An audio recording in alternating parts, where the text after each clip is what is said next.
Le cinéma miroir du monde quand l'industrie culturelle devient une école du regard. L'industrie culturelle du cinéma ne se contente pas de divertir, elle façonne notre compréhension du réel.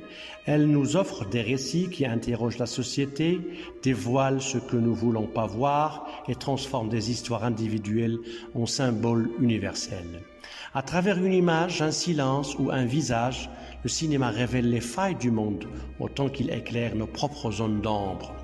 Joker en est l'exemple le plus saisissant. Un film choc, un film miroir, un film qui dérange parce qu'il nous parle de nous. Quand le cinéma dévoile les blessures invisibles, Joker n'est pas seulement l'histoire d'Arthur Fleck, c'est l'autopsie d'une âme étranglée par le manque de reconnaissance, les humiliations quotidiennes et l'absence des liens humains nourrissants. À travers l'analyse transactionnelle, sa trajectoire devient limpide. Un homme enfermé dans un scénario de vie tragique, glissant du rôle de victime à celui du persécuteur jusqu'à reconstruire une identité ultime, Joker. Un drame individuel. Ce drame individuel porte pourtant une portée universelle. Que reste-t-il d'un être humain quand aucune relation ne l'aide à demeurer dans un sans-moi adulte? Quelle société fabriquons-nous lorsque nous retirons les strokes, ignorant les besoins psychologiques fondamentaux et laissant les scénarios toxiques se dérouler en silence? Le Joker n'est pas un monstre isolé.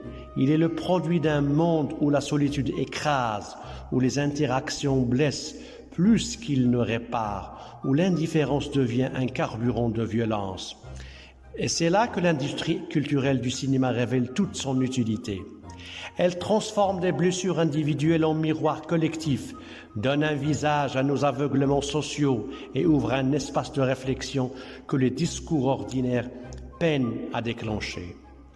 Le cinéma n'est pas qu'un avertissement, c'est un vecteur de conscience, un amplificateur d'humanité et un déclencheur de débat social.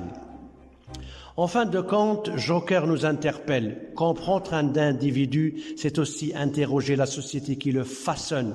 Et chaque film, chaque image, chaque interaction culturelle peut contribuer soit à sauver, soit à détruire.